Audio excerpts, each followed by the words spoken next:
அஸ்வின்ஸ் இனிப்பு காரம் பேக்கரி மற்றும் செல்வ உணவகம்.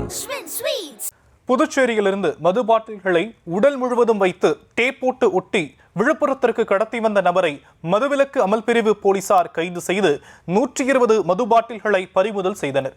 இதுகுறித்தான விவரங்களை நம்முடைய செய்தியாளர் தாமோதரன் வழங்கலாம். கேட்கலாம். தாமோதரன், யார் இந்த நபர்? வணக்கம். விழுப்புரம் மதுவிலக்கு அமல் பிரிவு போலீசார் விழுப்புரம் புதிய பேருந்து நிலையத்தில் வழக்கமான பணியில் ஈடுபட்டிருந்தனர். அப்பொழுது அந்த புதிய பேருந்து நிலையத்தில் 40 வயது மதிக்கத்தக்க ஒரு நபர் நின்று கொண்டிருந்தார். அவர் சந்தேகப்படும் இடமாக நின்று கொண்டிருந்ததை அறிந்த காவல்துறையினர் அவரை பிடித்து விசாரணை மேற்கொண்டனர். அப்பொழுது அவர் ஜிஆர்பி விழுப்புரம் பழைய பேருந்து நிலையம் அருகே உள்ள ஜிஆர்பி தெருவை சேர்ந்த நாகமணி என்பது தெரிய வந்தது.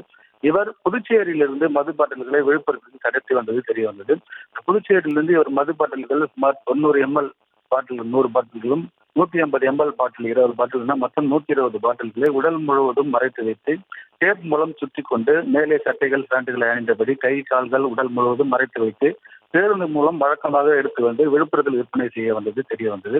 இதனைத் தொடர்ந்து அந்த மது பாட்டில்களை பறிமுதல் செய்த மதுவிலக்கு அமல் பிரிவு போலீசார் அவரை விழுப்புரம் மதுவிலக்கு அமல் பிரிவு காவல் நிலையத்துக்கு அழைத்து வந்து மது பாட்டில்களை பறிமுதல் செய்ததுடன் அவரை விசாரணை முடித்தவுடன் விழுப்புரம் நீதிமன்றத்தில் ஆஜர்படுத்தி அவரை நீதிமன்ற காவலுக்கு அனுப்பி வைத்துள்ளனர். இந்த விழுப்புரம் புதுச்சேரியிலிருந்து விழுப்புரத்துக்கு தொடர்ந்து மது பாட்டில்களை உடல் முழுவதும் டேப் மூலம் மறைத்து வைத்து சுற்றிக் கொண்டு எடுத்து வந்த சம்பவம் விழுப்புரம் மாவட்டத்தில் பெரும் பரபரப்பை ஏற்படுத்தியுள்ளது. தற்போதைய விவரங்களுக்கு நன்றி தாமோதரன்.